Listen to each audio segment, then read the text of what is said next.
अनेक वेळेला असं असतं की आपल्याला मंदिराचा कळस दिसतो, पायाचे दगड दिसत नाहीत. संघर्ष करून आपण त्यात यशस्वी झालो हे सुद्धा आम्हाला बघायला मिळालं. माझ्यापेक्षा ज्येष्ठ असलेल्या अनेक कार्यकर्त्यांना हे यश बघायला नाही मिळालं. महाराष्ट्रामध्ये तर जनसंघाचं सोडाच, पण भारतीय जनता पार्टीचं काम करतात म्हणून सुद्धा छोट्या छोट्या कार्यकर्त्यांचे खून झाले. म्हणजे काही गावांमध्ये असे फलक लावलेले असायचे की भिकारी, महारोगी आणि भाजपवाल्यांना गावात प्रवेश नाही.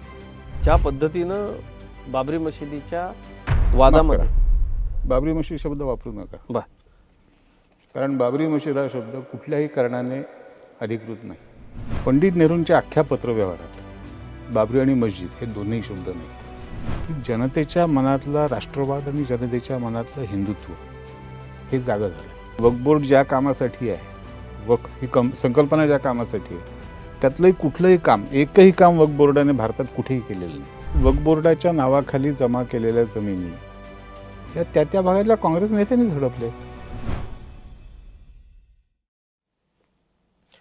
नमस्कार, मी अजित चव्हाण. भारतीय जनता पक्षाच्या स्थापना दिनानिमित्त काही मान्यवरांशी आपण बोलतो आणि अनेक वेगवेगळ्या मुद्द्यांवरती आपण त्यांच्याशी चर्चा करतो. आज भारतीय जनता पक्षाचे ज्येष्ठ नेते, विचारकुंभ, आमच्या सगळ्यांचेच मार्गदर्शक माधव भांडारी जी आपल्यासोबत आहेत, त्यांचं आपण आधी स्वागत करूयात. माधवजी, खूप खूप स्वागत. नमस्कार. स्थापना दिनानिमित्तानं निश्चितपणे आपल्याकडून कार्यकर्त्यांसाठीच्या शुभेच्छा घ्यायच्या आहेत, त्याबद्दल बोलायचं आहे. पण आजचा हा विशेष विषय तो म्हणजे रामजन्मभूमी आंदोलन. ज्या आंदोलनानं या देशामधल्या हिंदूंना एक वेगळा हुंकार दिला, त्याबद्दल माधवजी आज मला तुमच्याकडून जाणून घ्यायचं आहे. आज अयोध्येमध्ये अत्यंत भव्य असं रामललाचं मंदिर उभं राहिलं आहे. रामजन्मभूमी आंदोलनाला मोठा इतिहास आहे. भारतीय जनता पार्टीच्या स्थापना दिनानिमित्ताच्या आजच्या या विशेष मुलाखतीमध्ये सुरुवातीला कार्यकर्त्यांना शुभेच्छा आणि रामजन्मभूमी आंदोलनाचं सिंहावलोकन करताना, मागे वळून पाहताना त्याचा एक घटक म्हणून कसं वाटतं? एकतर असं आहे की स्थापना दिनाच्या शुभेच्छा सर्व कार्यकर्त्यांना देत असताना स्वाभाविकपणे स्थापना होण्यापूर्वीपासूनच्या अनेक घटना माझ्या डोळ्यासमोर आहेत. मी एकतर काही प्रमाणात भाग्यशाली कार्यकर्ता आहे की भारतीय जनता पार्टीच्या स्थापनेशी संबंधित काही बैठका ज्या स्थापनेपूर्वी मुंबईत झाल्या, त्याच्यामध्ये टिपणं घेण्यासाठी बसवलेल्या स्वयंसेवकांमध्ये 1-2 कार्यकर्त्यांमध्ये मी होतो. त्यामुळे स्थापनेच्या आधीपासून माझा पार्टीच्या कामाशी संबंध आहे. आणि त्यावेळेला महाराष्ट्राचं नेतृत्व कैलासवासी उत्तमराव नाना पाटील करत असत आणि मी उत्तमरावांच्या बरोबर खूप वावरलो. म्हणजे मुंबईत ते असले की मी जवळजवळ पूर्ण वेळ त्यांच्याबरोबर असायचा. त्यामुळे या स्थापनेच्या आधीपासून चाललेल्या घडामोडींमध्ये एक निरोप्या म्हणून, एक हरकाम्या हमाल म्हणून, अक्षरशः म्हणजे माझं वय तसं होतं, काय त्याच्यामध्ये गैर वाटण्यासारखं काही नाही. पण त्या सगळ्यामध्ये मी हजर होतो, बघत होतो. आणि तिथपासून आजपर्यंत जो प्रवास आहे तो निश्चितच खूप ह्याचा आहे, संघर्ष तर आहेच. पण संघर्ष करून आपण त्यात यशस्वी झालो हे सुद्धा आम्हाला बघायला मिळालं. माझ्यापेक्षा ज्येष्ठ असलेल्या अनेक कार्यकर्त्यांना हे यश बघायला नाही मिळालं. त्यामुळे हा निश्चित एक समाधानाचा क्षण आहे, यात काही शंका नाही.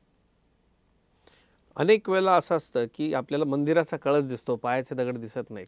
या प्रवासामध्ये जनसंघ ते भारतीय जनता पार्टी विचार परिवारामधल्या अनेकांचं योगदान आहे, ज्यांची नावंही कदाचित आजच्या पिढीला आम्हाला माहिती नाही आहेत.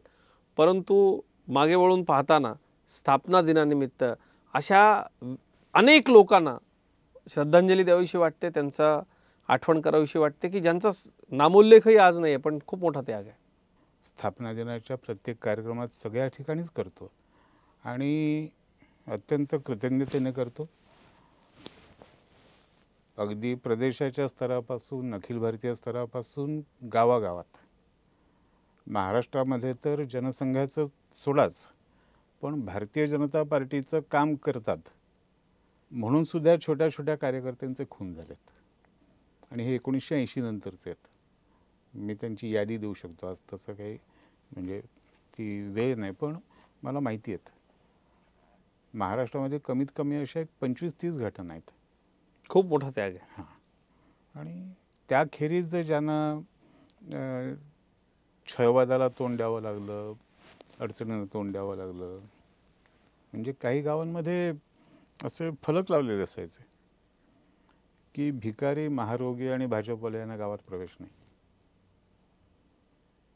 आणि हे फलक मी स्वतः बघितलेले आहेत. मला स्वतःला आमच्या गावात यायचं नाही असं सांगणारी एक 5-25 गाव आहेत. म्हणजे निरोप आला, मी गेलो गावामध्ये, तिथून परतही आलो.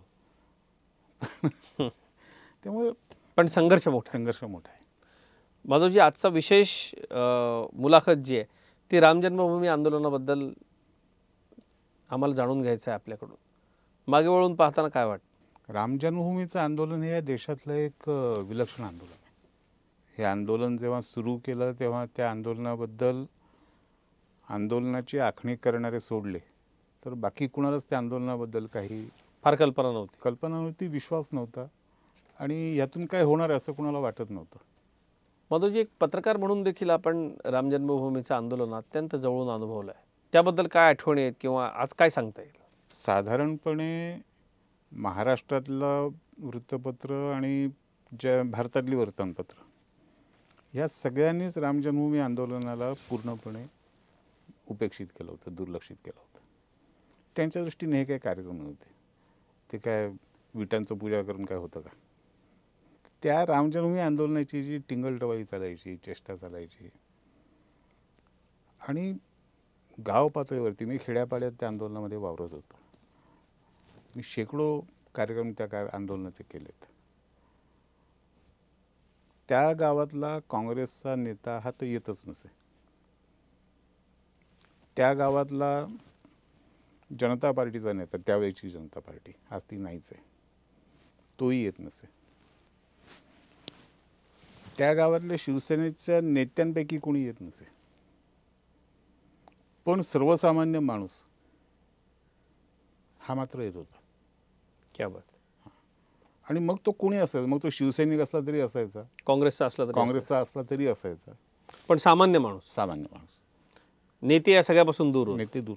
म्हणजे रामजन्मभूमीचं आंदोलन सामान्यांचं आंदोलन झालं होतं, पूर्णपणे सामान्यांचं आंदोलन होतं. लोकांच्या मनात होतं, हे लोकांच्या मनात होतं. आणि मला हा स्वतःला विश्वास, म्हणजे मलाही पहिल्यांदा असं वाटत होतं की यातून आपण खरंच काय होणार आहे. पण जेव्हा मी गावागावांमध्ये वावरायला लागलो आणि मला हे चित्र समोर यायला लागलं की जिथे मला भारतीय जनता पार्टी म्हणून, संघाचा स्वयंसेवक म्हणून प्रवेश नव्हता, तिथे माझे कार्यक्रम मोठे होत होते. क्या बात आहे. आंदोलनाचे लोकांनी स्वीकारलेलं आंदोलन. पण दुसरीकडे त्यावेळेचं सरकार, काही विशिष्ट विचारधारेचे लोक या आंदोलनाला मुस्लिम द्वेष्ट म्हणून प्रस्थापित करण्याकरता आटोकाट प्रयत्न करत होते. हे काय विरोधाभास कसा होता? नाही, विरोधाभास नाही, त्यांना तेवढंच एक शस्त्र होतं ना त्यांच्याकडे. त्यांना कुठलाही विषय, त्यांची जी विचार करण्याची पद्धत होती, त्यांना जे विचार करायला इंग्रजांनी शिकवलं होतं, त्याच्यामध्ये फक्त हिंदू विरुद्ध मुसलमान असं शिकवलं होतं. आणि जर एखादी गोष्ट हिंदू समाज करायला लागला असेल तर मग तो हे मुसलमानांच्या विरोधात आहे असंच म्हणायला पाहिजे. त्यामुळे ती त्यांची लाचारी होती. माधवजी, एक गोष्ट आहे की ज्या पद्धतीनं बाबरी मशिदीच्या वादामध्ये, बाबरी मशीद शब्द वापरू नका, कारण बाबरी मशीद हा शब्द कुठल्याही कारणाने अधिकृत नाही. अधिकृत ढाचा, अनधिकृत ढाचा आपण त्याला म्हणतो. अनधिकृत ढाचा, मशीदही नाही. आणि याचं कारण सांगतो मी तुम्हाला, अधिकृत काय नाही याचं कारण सांगतो. आपल्याकडे 1861 पासून रेव्हेन्यू रेकॉर्ड आहे. 1861 सालापासून 1992 पर्यंत त्या जागेवरची जी नोंद आहे ती राम जन्मस्थान मंदिर अशीच आहे. क्या बात. 1861 पासून 1992 पर्यंत किती सरकारं बदलली ते विचार करा. त्यात इंग्रजांचं सरकार झालं, काँग्रेसची सरकार झाली, मुलायम सिंगचं झालं, मायावतीचं झालं, सगळ्यांची झाली, पण कुणाच्याही सरकारने रेव्हेन्यू रेकॉर्डमधलं नाव बदललेलं नाही. 1949 साली जेव्हा त्या मंदिरात रामलल्लाच्या मूर्ती ठेवल्या गेल्या, तेव्हा पंडित नेहरूंनी त्यावेळेच्या उत्तर प्रदेशच्या मुख्यमंत्र्यांशी आणि गृहमंत्र्यांशी खूप पत्रव्यवहार केला. पंडित नेहरूंच्या अख्ख्या पत्रव्यवहारात बाबरी आणि मस्जिद हे दोन्ही शब्द नाहीत. आता पंडित नेहरूंपेक्षा अधिक अधिकृत कुणी तुम्हाला पाहिजे का? खरं आहे. 1986 पर्यंत बाबरी मस्जिद हा शब्द अस्तित्वात नव्हता. काय त्या ढाच्याच्या ठिकाणी म्हणजे अधिकृत नोंद सांगितलं ना, त्या ढाच्याची अधिकृत नोंद राम जन्मभूमी मंदिराशीच आहे. त्याच्या अधिकृत नोंदीमध्ये कुठेही मस्जिद हा शब्द नाही, कुठेही कब्रस्थान नाही, कुठेही दर्गा नाही, काही नाही. अयोध्या पुस्तक लिहिताना काय होतं मनामध्ये? अयोध्या पुस्तक लिहिताना मुख्यतः एकतर आंदोलनाचा आढावा, त्याचे राजकीय परिणाम, पण हे सगळं करताना मला त्यातलं जेव्हा इतिहासाचा मी सगळा थोडा अभ्यास करायला लागलो, तेव्हा माझ्या खूप गोष्टी नव्याने लक्षात आल्या की जे प्रत्यक्ष आंदोलन करत असताना लक्षात नव्हत्या आल्या. कम्युनिस्टांनी आणि पत्रकारांनी, काँग्रेसनी ज्या पद्धतीने दिशाभूल करणाऱ्या गोष्टी प्रसिद्ध केल्या होत्या, त्याचा प्रतिवाद मी त्या काळात करत होतो ना, करत नव्हतो अशातला भाग नाही. पण त्यासाठी जो अभ्यास पुरेसा करायला होता तो तेव्हा केला नव्हता. पण नंतर माझ्या जेव्हा लक्षात आलं तेव्हा अयोध्या पुस्तकाच्या निमित्ताने मी तोही अभ्यास केला आणि त्यातून हे सगळे आता मी अयोध्या पुस्तकामध्ये दिले ते सगळे पुरावे दिले. आणि माझं तेव्हाही आव्हान होतं, आजही आव्हान आहे की मी खोडून दाखवा. हां, मी चर्चेला तयार आहे.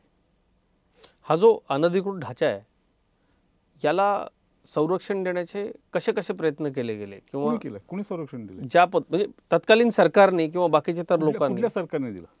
असं आहे की भारतामध्ये संरक्षित वास्तू कायदा आहे आणि त्या संरक्षित वास्तू कायद्याच्या अंतर्गत एखादं ठिकाण, एखादी इमारत ही अधिकृत जाहीर केली जाते, नोटिफिकेशन केलं जातं. या ढाच्याच्या बाबतीत तसं काही होतं का? दाखवा ना. क्या बात. म्हणजे असं काही नाही, कुठलंही नाही. अशा तऱ्हेचं कुठलंही नोटिफिकेशन या इमारतीबद्दल कुणीही काढलेलं नाही. पुरातत्व विभागाने नाही, पुरातत्व विभागाने नाही, पंडित नेहरूंच्या सरकारने नाही, गोविंद वल्लभ पंतांच्या सरकारने नाही, मुलायम सिंगच्या सरकारने नाही, कुणीच नाही. मग कुणी संरक्षित केली?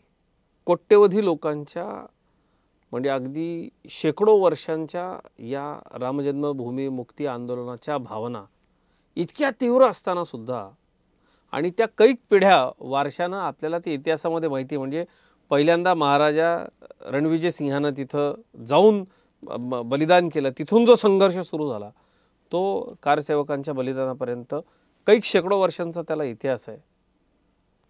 हा देश हिंदूंचा आहे, राम हिंदूंची अस्मिता आहे. काय इतकी शेकडो वर्ष वाट पाहावी लागली मला? खूप शेकडो वर्ष वाट नाही पाहावी लागलेली. बरं, तुम्ही अधिकृत म्हणता ना, पंडित नेहरूंच्या बरोबरीने बाबर अधिकृत आहे ना. बाबरने स्वतःच आत्मचरित्र लिहिलंय, बाबरनामा लिहिलंय. अगदी बरोबर. त्याच्यामध्ये त्याने ज्या ज्या इमारती पाडल्या आणि त्यांचं तिथे मशीद बांधली त्याचे त्यांनी नोंदी केल्यात. त्यात हे नाही आहे. अयोध्येचा उल्लेखच नाही, तो अयोध्येत गेलेला नव्हता. म्हणजे बाबर कधीच अयोध्येत गेला नाही. बाबर कधी अयोध्येत गेला नाही. राम मंदिरावरती बाबराने स्वतः कधी हल्ला केला नाही. त्याचा एक सरदार होता मीर बकी, त्याने हल्ला करायचा प्रयत्न केला पण त्याला यश आलं नाही. आणि त्या मंदिरामध्ये मंदिर पडकं असेल, त्याचं नुकसान झालेलं असेल, त्याचा जीर्णोद्धार झाला नसेल, पण औरंगजेबाच्या हयातीपर्यंत त्या ठिकाणचं मंदिर जिवंत मंदिर होतं, वापरात होतं. ते मंदिर पाडण्याचा खराखुरा प्रयत्न जो केला तो औरंगजेबाने केला. बर. आणि तोही त्याला पहिल्या प्रयत्नात तो यशस्वी झाला नाही. पहिल्या प्रयत्नामध्ये समर्थ रामदासांनी स्थापन केलेल्या मठातले साधू, नागा साधू आणि निहंग शीख अशा तिघांनी मिळून जो त्यांना प्रतिकार केला, औरंगजेबाचा सरदार होता फिदाई खान, त्या फिदाई खानच्या सेनेला पळून जावं लागलं, पराभव झाला त्यांचा. त्याच्यानंतर वर्षभराने फिदाई खान प्रचंड सेना घेऊन आला. त्यावेळेला ह्या सगळ्यांची कत्तल केली, पण तरी त्याला मंदिर पाडता नाही आलं, त्याला मूर्ती सापडली नाही आणि तो शेवटी कंटाळून गेला. आणि त्याने औरंगजेबाला कळवलं की मी एवढंच करू शकतो. ते पत्र आहे, ऐतिहासिक दाखला. ऐतिहासिक दाखला आहे. त्यामुळे हा फार फार तर 200, म्हणजे खरं सांगायचं अगदी नेमक्या ऐतिहासिक दृष्टीने जर सांगायचं तर जास्तीत जास्त 3 वर्ष, 1528 ते 1992 या 300 वर्ष. काळामध्ये जास्तीत जास्त 3 वर्ष त्या ठिकाणी मूर्ती नव्हती. बाकी सगळ्या काळामध्ये या एकही दिवसात तिथल्या पूजेत खंड पडलेला नाही. आणि हे सगळे दाखले मुस्लिम इतिहासकारांनी दिलेले आहेत. बर. मार्क्सवादी इतिहासाच्या अभ्यासकांनी, लेखकांनी याविषयी काही फेक नरेटिव्ह देशामध्ये रुजवण्याचा प्रयत्न केला. त्या खोटं. खोटं. हां, फेक नरेटिव्ह असा शब्द जरा सभ्य आहे. आणि मार्क्सवादी इतिहासकार असा शब्द वापरू नका. ते इतिहास लेखक आहेत, ते इतिहास खोट्या इतिहासाचे लेखक असं खोट्या इतिहासाचे लेखक आहेत. त्यांनी जे जे लिहिलं या विषयात, म्हणून. मग ते रोमेला थापर असू दे किंवा आणखीन कोणी असू दे, सगळ्यांनी खोटं लिहिलं. आणि ह्यातलं हे फक्त मीच बोलतो असं नाही. यांना अलाहाबाद उच्च न्यायालयासमोर साक्षी द्यायला बोलावलं होतं. त्यातले अनेक जण गेले नाहीत. काय आधार होता त्यांच्या लेखनाला? तोच प्रश्न अलाहाबाद न्यायालयाने तोच विचारला ना. अलाहाबाद उच्च न्यायालयामध्ये जेव्हा त्यांना प्रश्न विचारले गेले तेव्हा त्यांना संस्कृत वाचता येत नव्हतं, त्यांना हिंदी माहीत नव्हतं, त्यांना फारसी वाचता येत नव्हतं, त्यांना अरेबिक वाचता येत नव्हतं, त्यांना फक्त इंग्रजी वाचता येत होतं. त्यांच्यातल्या एकानेही तुलसी रामायण पूर्ण वाचलेलं नव्हतं, त्यांच्यातल्या एकानेही वाल्मिकी रामायण तर बघितलेलंच नव्हतं, वाचलेलंच नव्हतं संस्कृतमधलं. मग ते कशाच्या आधारावर होते? म्हणजे जो इतिहास, ह्या सगळ्या विषयातला इतिहास ह्याच भाषांमध्ये होता ना, संस्कृत, हिंदी, अरेबिक आणि फारसी. आणि या चारही भाषा ज्यांना येत नाहीत ते इतिहास संशोधक. कुठलं कशाचा अभ्यास केला त्यांनी, कसलं संशोधन केलं? आणि त्या ठिकाणी न्यायालयासमोर त्यांना हे सांगावं लागलं. त्यांनी त्यांचे शब्द आहेत की आम्ही खोटं बोललो, आम्ही अपप्रचार केला, आम्हाला राजकीय कारणासाठी हे खोटं बोलायचं होतं, हे त्यांनी सांगितलं आहे. हे न्यायालयाच्या समोर आलंय. न्यायालयाच्या समोर आलं आहे, रेकॉर्डवर आहे. अलाहाबाद उच्च न्यायालयाचा जो निकालपत्र आहे त्याच्यामध्ये जवळजवळ 150 पानं, कमी नाहीत, 150 पानं या तथाकथित इतिहास लेखकांची साक्षी आणि त्यांच्याबद्दल न्यायालयाने दिलेले ताशेरे ह्याच्यावर आहेत. इतके खोटारे लोक आहेत. हे सगळंच ज्या पद्धतीनं समोर यायला हवं होतं, या देशाच्या जनतेला कळायला हवं होतं, ते समोर आलं असं वाटतं आपल्याला? किंवा एका विशिष्ट काही वर्गाला, काही लोकांना संघर्ष करावा लागला, पण या सगळ्या लोकांच्या या खोटं पसरवण्याला एक मोठी ताकद त्या पाठीमागं होती असं वाटतं? होतीच ना. त्यांच्या खोटं पसरवण्याच्या मागे काँग्रेसची ताकद निश्चित होती. काँग्रेस आणि कम्युनिस्ट हे हात मिळवणी पार 1947 सालापासूनची होती, ती आजची नाही आहे.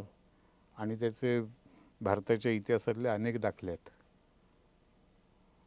की जे प्रत्येक ठिकाणी त्यांनी भारताचं नुकसान कसं केलं. आणि ते भारताचं नुकसान करत असताना, कम्युनिस्ट ते करत असताना काँग्रेसने प्रेक्षकाची भूमिका कशी घेतली, कारण ते त्यांच्यासाठीच काम करत होते. याचे असंख्य दाखले आहेत. वृत्तांकन हा एक फार महत्त्वाचा विषय आहे, कारण राष्ट्रीय, आंतरराष्ट्रीय पातळीवरच्या वृत्तवाहिन्याही आणि पत्रकार देखील या सगळ्याचं, या रामजन्मभूमी आंदोलनाचं रिपोर्टिंग करत होते. त्याकडे कसं पाहता आपण? कसं होतं हे रिपोर्टिंग? म्हणजे देशांतर्गत वृत्तसंस्था, काही आंतरराष्ट्रीय वृत्तसंस्था, विशिष्ट विचारधारेच्या वृत्तसंस्था यांच्या वृत्तांकनाचा फायदा, तोटा किंवा त्याचं विश्लेषण कसं कराल? कसं आहे, त्याच्यात एक 2-3 प्रवाह आहेत. एक तर जी मुंबई, दिल्ली या सगळ्या शहरांमधली पत्रकारिता होती ती पूर्णपणे हिंदू विरोधी होती. त्यामुळे त्यांना आंदोलन दिसतच नव्हतं. त्यांना असं वाटायचं की जत्रेला लोक जमतातच,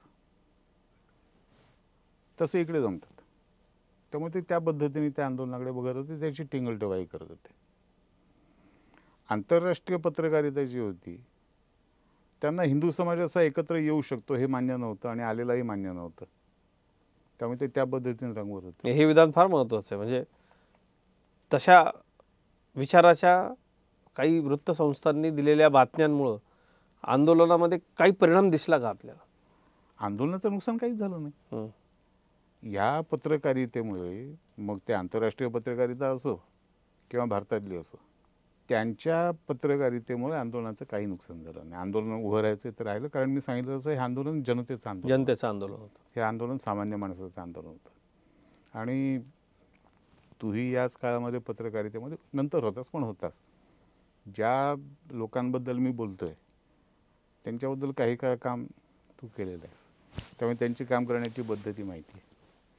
आणि कदाचित तुला आठवत असेल की 2014च्या निवडणुकांच्या आगेमागे मी हे पुन्हा पुन्हा सांगत होतो की जनता काय म्हणते आणि जनतेच्या मनात काय आहे हे समजून तुम्हाला समजत नाही आहे, किंवा तुम्ही समजून घेत नाही आहात. तुम्ही तुमचे नाक, तुम्ही तुमचे डोळे कान बंद केलेले आहेत, आणि तेच वास्तव आहे.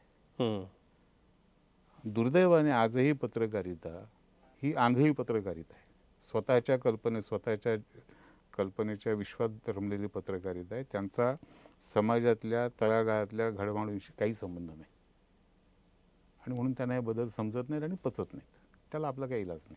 मधुजी, ASIनं केलेल्या सर्वेक्षणामध्ये अनेक महत्त्वाचे मुद्दे न्यायालयाचे देखील समोर आले.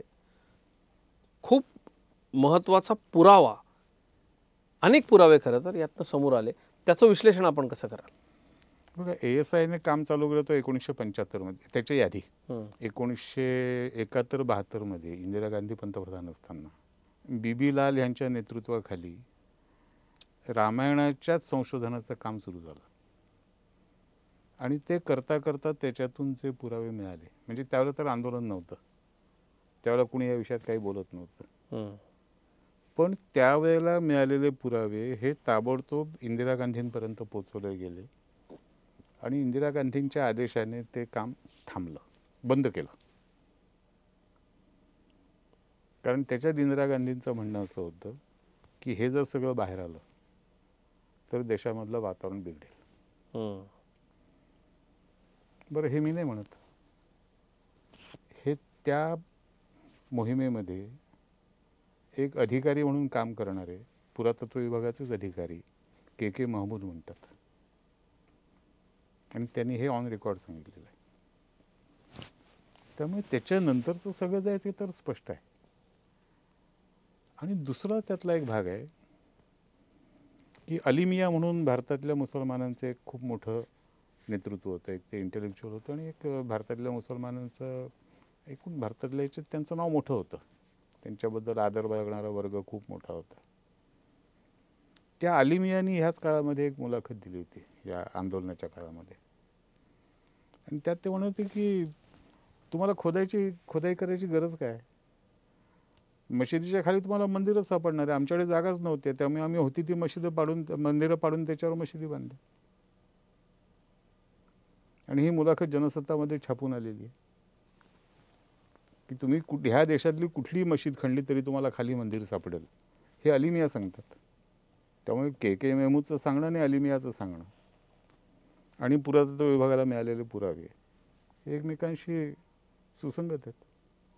राम जन्मभूमी आंदोलनाचा पक्ष म्हणून भारतीय जनता पक्षाला मोठा फायदा झाला असं विश्लेषण केलं जातं. तुम्हाला काय वाटतं?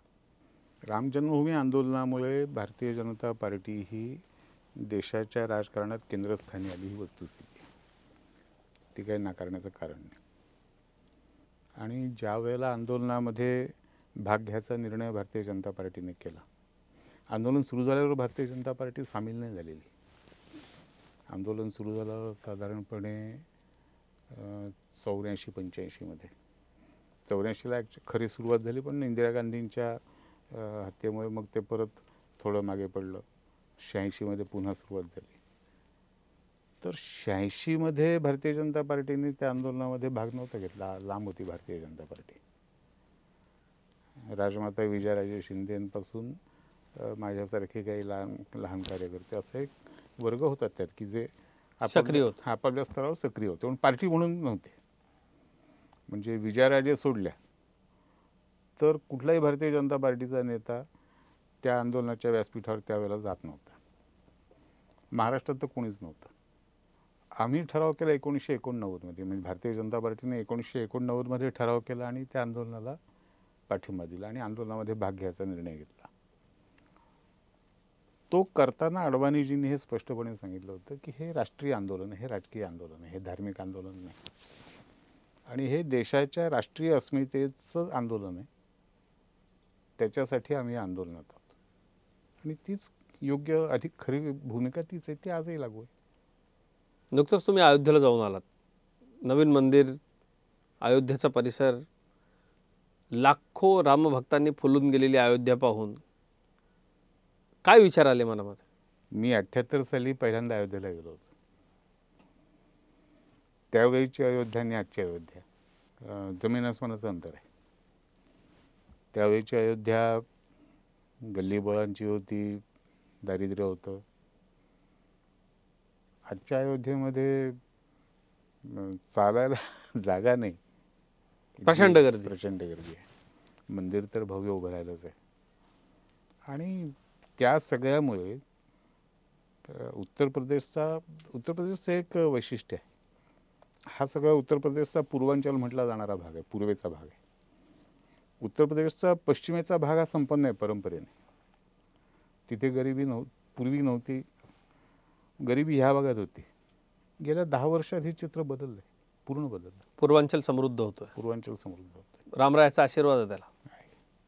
माधव सर, एक खूप महत्त्वाचा विषय राम जन्मभूमी आंदोलनामधला तो म्हणजे इतिहासामधल्या अशा अनेक गोष्टी आहेत की ज्या सामान्यांना ज्ञात नाही आहेत. त्यातला महत्त्वाचा मुद्दा असा तो की अनेकांचा असा समज होतो की इथं खाली कुठला तरी अन्य धर्मियांचा ढांचा होता, तो पाडला गेला, त्याच्यावरती मंदिराचं निर्माण केलं गेलं. हा एक फार मोठा गैरसमज आहे. इतिहास नेमकं काय सांगतो? नाही, इतिहास मी मगाशी म्हणालो तसं की बाबर त्या परिसरात आले ते वर्ष 1528. त्याच्या आधीचं तर मंदिराबद्दलचा कुणाचाही वाद नाही आहे. मंदिर आहेच आणि मंदिराची जागा रामजन्मभूमी आहे. रामजन्मभूमी आहे. जो काही प्रश्न आहे तो 1528 नंतरच्या इतिहासाचा आहे, म्हणजे 500 वर्षांच्या इतिहासाचा धरू. तर या 500 वर्षांच्या इतिहासामध्ये जे अधिकृत कागदपत्र आहेत, खुद्द बाबर आहे, त्या बाबराने त्याबद्दल काही म्हटलेलं नाही. त्याने हे मंदिर मी पाडलं असा दावा केलेला नाही. इथे मी मशीद बांधतोय असं त्याने लिहिलेलं नाही. त्यांनी इतर 10 ठिकाणचं लिहिलं, म्हणजे असं नाही की त्याने इतर कुठलंच काही लिहिलेलं नाही. इतर 10 ठिकाणचं लिहिलं आहे. कुठे अवल्य आढळतो? आहे ना, त्याच्या अयोध्येच्या आसपासच्याच काही भागामध्ये एकंदर ज्याला बाबराने बांधकाम सुरू केलं म्हणून बाबरी मस्जिद म्हणतात, अशा 16 मशिदी उत्तर प्रदेशात आहेत. ते त्याच परिसरात आहेत. त्या 16 मशिदींच्या यादीत ह्या इमारतीचं नाव नाही आहे. उत्तर प्रदेशची जी वक्फ बोर्ड्स आहेत, सुन्नी वक्फ बोर्ड आणि शिया वक्फ बोर्ड, दोघांच्याही मालमत्तांच्या यादीमध्ये या मालमत्तेचं म्हणजे अधिकृत ठिकाणी कुठलाही विवादास्पद ढाचा असल्याची नोंद नाही. विवादास्पद ढाचा शब्दही लागू नाहीच आहे. असा कुठलाही पुरावा उपलब्ध नाही. आपण म्हणालात मग अशी फक्त 3 वर्ष त्या ठिकाणी रामलल्लाची मूर्ती नव्हती, पण पूजा चालू होती. आपल्या धर्मामध्ये मूर्तीला महत्त्व आहे, पण मूर्तीपेक्षा महत्त्व जागेला आहे. एखाद्या जागेवरती मूर्ती असली का आणि नसली काय, पण त्या जागेची पूजा झाली पाहिजे. हा आपल्याकडचा सगळ्यात मोठा तो नेमका इतिहास काय? तो इतिहास असा आहे की 1528 पासून औरंगजेबाच्या हल्ल्यापर्यंत तिथे तर मूर्ती होती, त्यांची पूजा रीतसर होत होती, त्याचं व्यवस्था होत्या. आणि या सगळ्याचा उल्लेख मी म्हणालो तसं मुसलमान इतिहासकारांनीच केलेलं आहे, मी बाकी कोणाचे देत नाही. म्हणजे या मुसलमान इतिहासकारांनी, मुसलमान लेखकांनी तक्रारी केल्यात.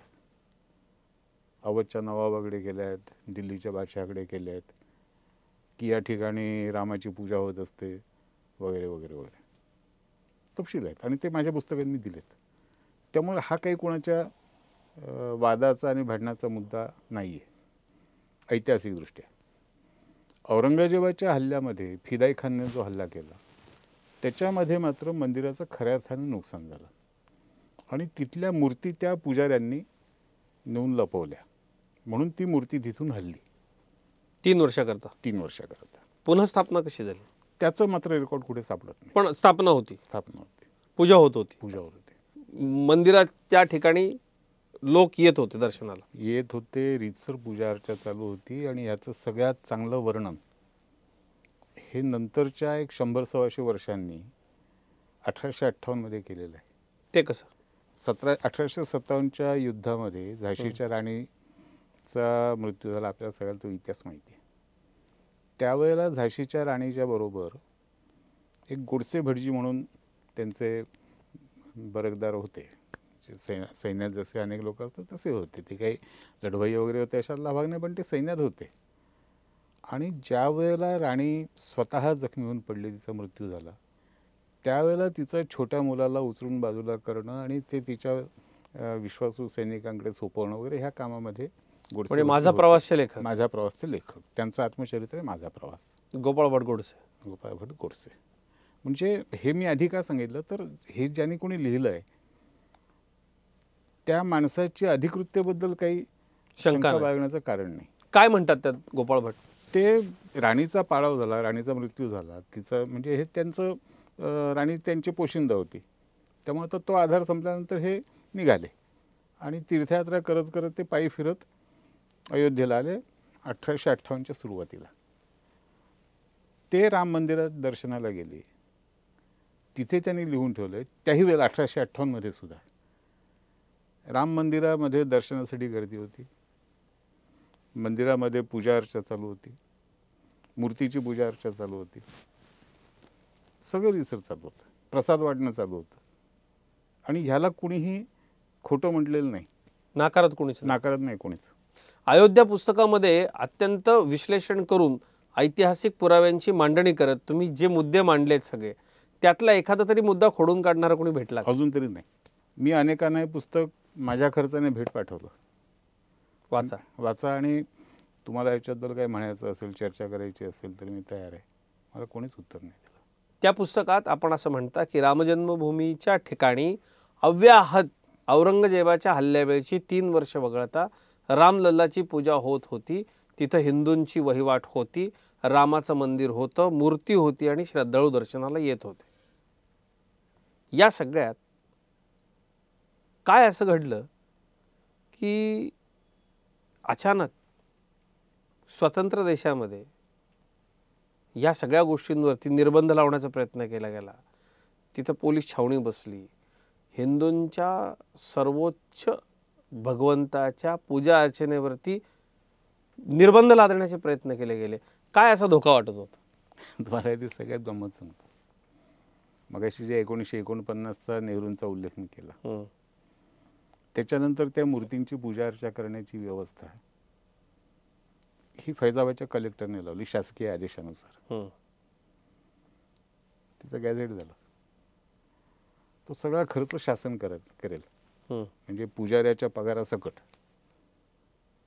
1949 साली ती आता काय तशीच चालू आहे. म्हणजे पंडित नेहरूंच्या काळामध्ये सुरू झालेली पूजा, रामाची पूजा, राम जन्मभूमीवरच्या राम मंदिरातल्या रामाच्या मूर्तीची पूजा सरकारी खर्चाने सुरू झाली. ती गेली 75-77 वर्ष अव्याहत सुरू आहे. आणखीन कुठला पुरावा पाहिजे तुम्हाला? तरी काही लोक न्यायालयापुढे सांगायला कमी करत नाहीत राम काल्पनिक आहे. हो, याला काय म्हणाल? याला काय म्हणायचं? याला हे फक्त एक बौद्धिक दहशतवादाचा भाग आहे, बाकी काही नाही. खूप उत्तम शब्द आहे बौद्धिक दहशतवाद. हा स्वातंत्र्यानंतरच्या काळामध्ये काँग्रेसचं राज्य असताना अत्यंत ताकदीनं हा बौद्धिक दहशतवाद या देशामध्ये पोसवला गेला असं म्हटलं तर वावगं ठरू नये. निश्चित त्यांनी पोसवलाच. त्याच्यामध्ये अनेक घटक आहेत, त्यांची चर्चा खुलेपणाने व्हायला पाहिजे, त्याच्यावरती हल्ला चढवला पाहिजे. जसा शारीरिक दहशतवाद संपवला पाहिजे तसा बौद्धिक दहशतवाद सुद्धा संपवला पाहिजे. माधवजी, अनेक लोकांना या सगळ्या विषयामध्ये गैरसमज होते, पण आपण अभ्यास केला, आपण लिहिलं, ऐतिहासिक पुरावे आणि सत्यता समोर आणली आणि यातलं तथ्य मांडलं. आपला जो इतिहास आहे, म्हणजे स्वातंत्र्यवीर सावरकरांचं एक वाक्य की ज्याला इतिहास माहिती नाही तो इतिहास घडवू शकत नाही. या निमित्तानं तरुण पिढीला काय सांगाल की निदान आपला इतिहास माहिती असू दे? नाही, आत्ता ही गरज आणि ही वेळ आहे हं. की तरुण पिढीमधल्या ज्यांना ज्यांना आवड आहे, शक्य आहे, त्यांनी ह्या इतिहासाच्या अभ्यासाकडे वळलं पाहिजे. साधनं उपलब्ध होऊ शकतात, ती मिळवली पाहिजेत आणि असं अभ्यास करायला जे पुढे येतील त्यांना आपण सगळ्यांनी मदत केली पाहिजे. पण अनेकांचं म्हणणं असतं, क्या करोगे गडे मुडदे उखाडकर? काय या इतिहासातनं तुमच्या हाताला काय लागणार आहे? संघर्षच वाढेल असं म्हटलं जातं. पण प्रत्यक्षात स्वतःच्या इतिहासाची जर ओळख असेल तर नक्की फायदा काय होतो? कोणत्याही इतिहासाची नाळ तोडून भारत सोडा, हिंदू सोडा, हं. जगातला कुठलाही समाज वा. इतिहासाची नाळ तोडून उभा राहू शकत नाही. आणि इतिहासाची नाळ जोडलेली असेल हं. तर समाज कसा उभा राहू शकतो याचं उदाहरण इस्रायल आहे. क्या बात आहे. वा. इतिहासाची नाळ जोडलेली असेल तर समाज कसा उभा राहतो ह्याचं उदाहरण इंग्लंड आहे. आणि ती तुटली की काय होतं त्याचं उदाहरण परत इंग्लंडच आहे. त्यामुळे इतिहासाची नाळ ही तोडून काही साध्य होत नाही. ती ठेवली पाहिजे, त्याचा अभ्यास केला पाहिजे, त्यातलं काय चुकलं ते बाजूला केलं पाहिजे, पण इतिहासाचा अभ्यास केला पाहिजे. खरं आहे. अशी नाळ तोडून वैचारिक गोंधळात आत्ताच्या पिढीला टाकलेली अनेक राष्ट्र शेजारी आपण पाहतो आहोतच. माधवजी, एका महत्त्वाच्या विषयाकडे येतो, तो म्हणजे महाराष्ट्र भारतीय जनता पक्षाचा स्थापनेपासूनचा प्रवास. मागे वळून पाहताना काय वाटतंय? कुणाकुणाची नावं घ्याल? त्याचं कसं विश्लेषण कराल? नाही, मी मगाशी म्हणालो तसं की महाराष्ट्र भाजपच्या सगळ्या वाटचालीमध्ये उत्तमराव नाना, वसंतराव भागवत, लक्ष्मणराव मानकर, मोतीरामजी लहाने, वा, प्रमोदजी आणि गोपीनाथजी तर आहेतच, पण त्यांच्या आधीची ही नावं आहेत. रामभाऊ म्हाळगी आहेत, रामभाऊ कापसे आहेत, राम नाईक आहे, राम नाईक आहेत, जयवंतीबेन मेहता आहेत, सुशीलाताई आठवले आहेत, अशी खूप नावं घेतली. बंडोपंत जोशी, अशी नावं खूप घेता येतील. आणि खरं म्हणजे एकदा ते प्रयत्नपूर्वक केलं पाहिजे, घेतली पाहिजेत.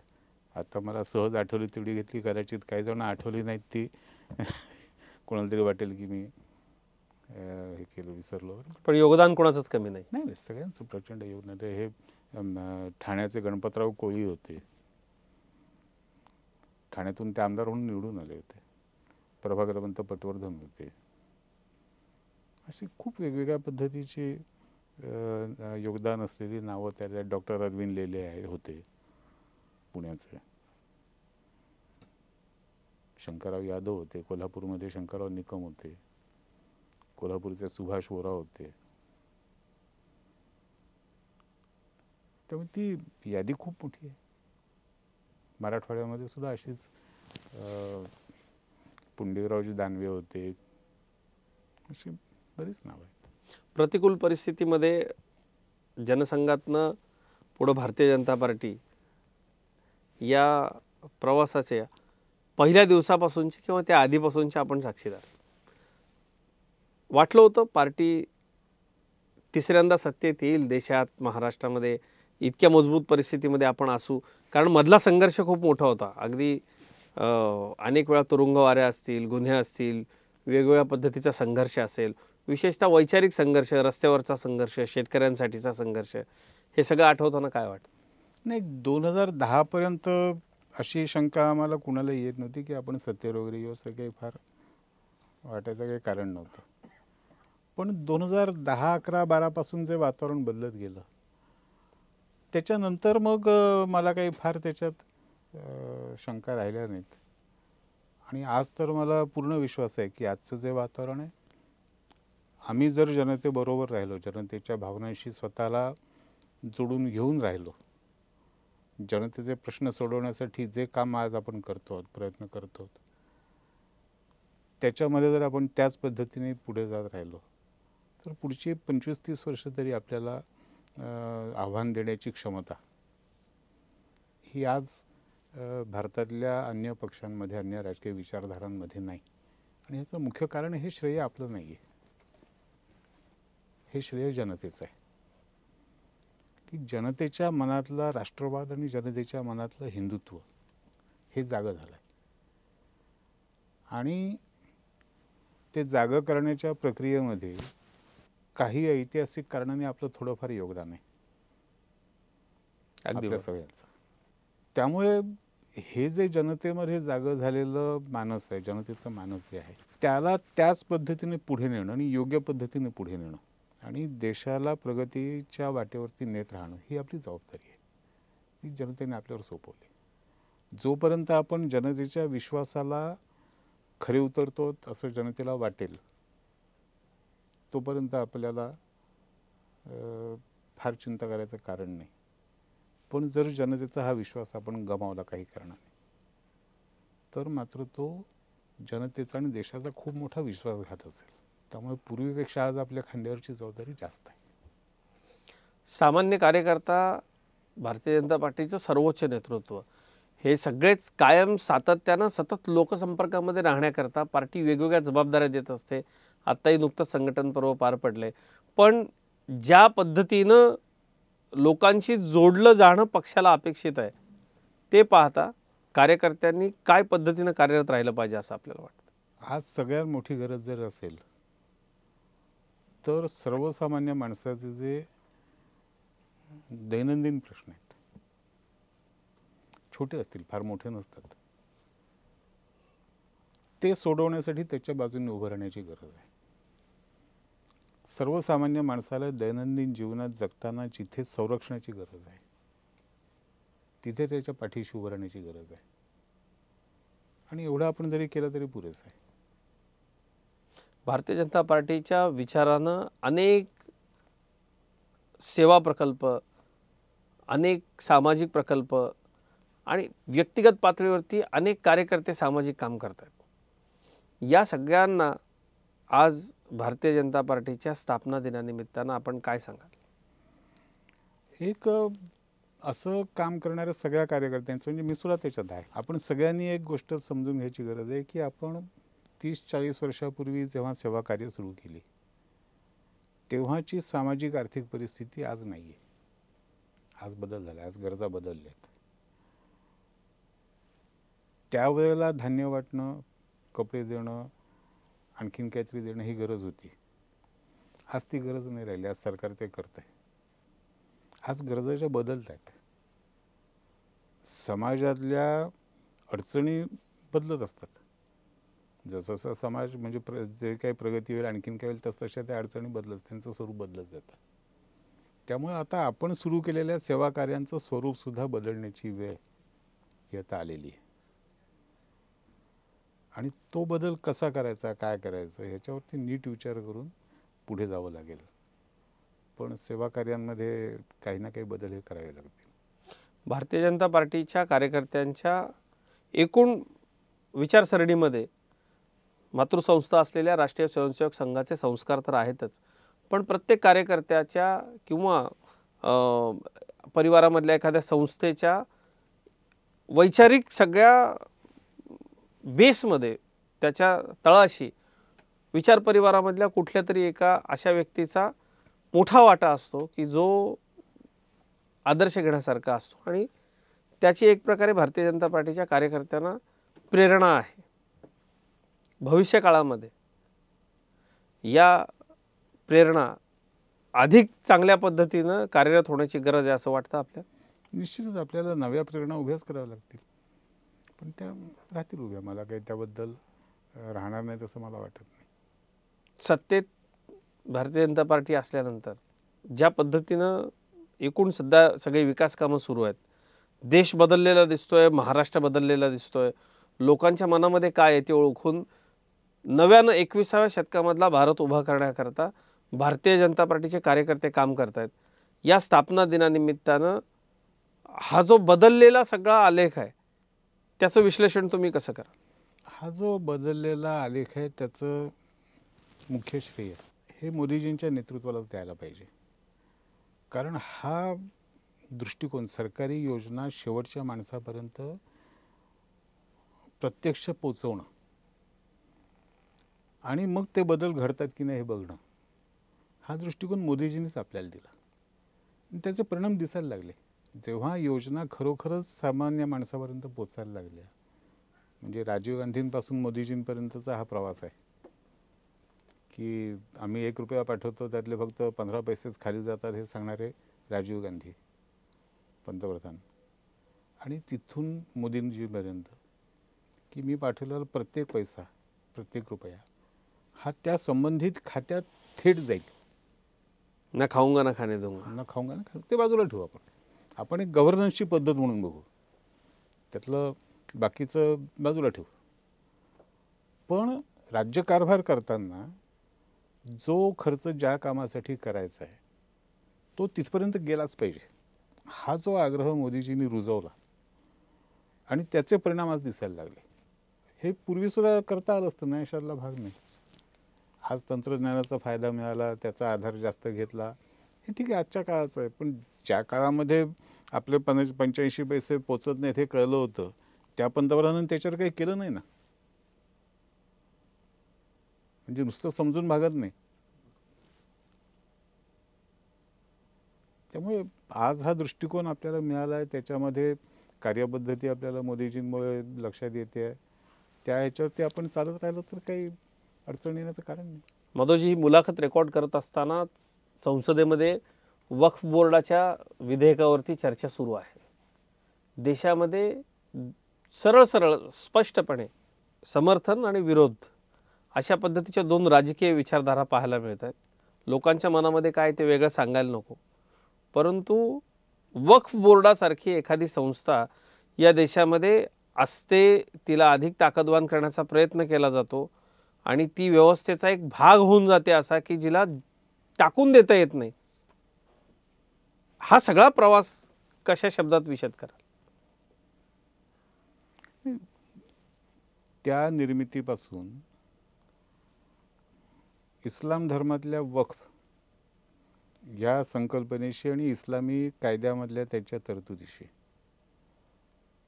चिकटून राहून जर ती संस्था चालली असती तर कोणाचं काहीच बिघडलं नसतं.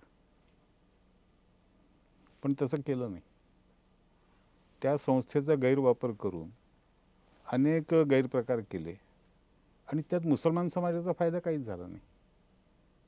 म्हणजे वक्फ बोर्ड ज्या कामासाठी आहे, वक्फ ही संकल्पना ज्या कामासाठी आहे, त्यातलंही कुठलंही काम, एकही काम वक्फ बोर्डाने भारतात कुठेही केलेलं नाही.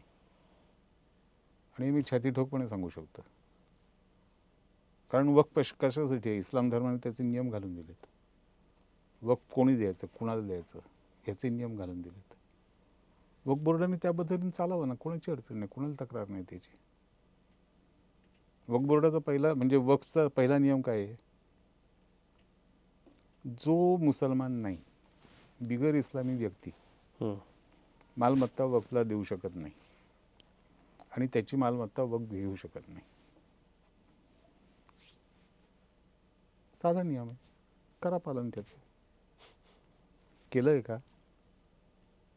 म्हणजे नियमांचं पालन न करणे आणि अनैतिक अधिकार त्याला प्रदान करून त्यातनं भ्रष्टाचार करणे. अनैतिक अधिकार म्हणजे ते अधिकार कोणी दिले? ते इस्लामी कायद्यात सुद्धा नाही आहे ना. नाही.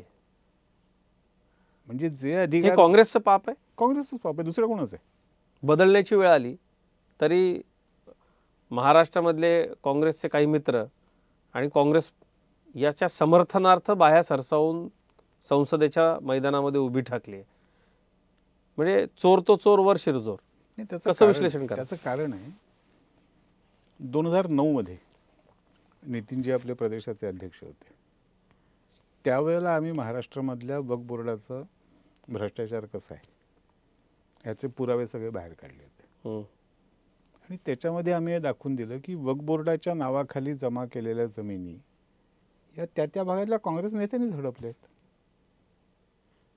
त्याचे मी कागदोपत्री पुरावे दिले. जी महाराष्ट्राची कहाणी आहे ना, ती अख्ख्या देशाची आहे. त्यामुळे त्यांचे गैरहितसंबंध त्यात गुंतलेले आहेत, म्हणून त्यांना ते पाहिजे. त्यांना इस्लामबद्दल प्रेम नाही आहे.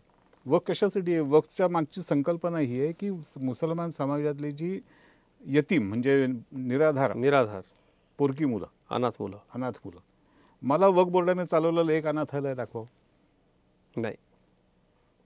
वक्फ बोर्डाने चालवलेलं एक वृद्धाश्रम दाखवा. वक्फच्या प्रॉपर्टीवर उभं केलेलं अनाथालय, वक्फच्या प्रॉपर्टीवर उभं केलेला वृद्धाश्रम एक दाखवा मला. एकही नाही. मग तुम्ही काय करता? धर्म पाळता म्हणजे काय करता? त्यामुळे हा जो विरोध आहे ना, हा फक्त चोरांच्या हातातली संपत्ती जाते म्हणून आहे, बाकी काही नाही आहे. यातल्या सुधारणांमुळं सामान्य मुस्लिमांपर्यंत खरंच काही पोहोचण्यास मदत होईल? त्याच्यासाठी त्या समाजालाच पुढे यावं लागेल. सरकार तसा प्रयत्न करत आहे? सरकार प्रयत्न करत आहे. सरकारच्या प्रयत्नाला जर समाजाने साथ दिली तर निश्चित बदल होईल. निश्चित बदल, समाजाचा फायदा होईल.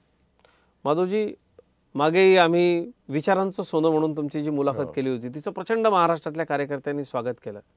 याही मुलाखतीतनं आपलं विचारधन महाराष्ट्राच्या कार्यकर्त्यांपर्यंत पोहोचणार आहे. आज स्थापना दिनाच्या निमित्तानं जाता जाता तुमच्या मनातला भाजपचा कार्यकर्ता कसा आहे, काय सांगा? जो समाजातल्या कुठल्याही माणसाला, कोणत्याही माणसाला दिवसातल्या कोणत्याही क्षणी उपलब्ध आहे, क्या बात. तो भाजपचा कार्यकर्ता.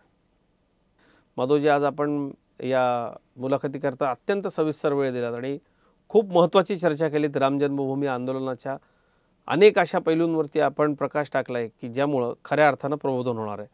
आपण भाजप स्थापना दिनानिमित्तानं कार्यकर्त्यांना शुभेच्छाही दिल्यात. आपले मनापासून आभार. धन्यवाद.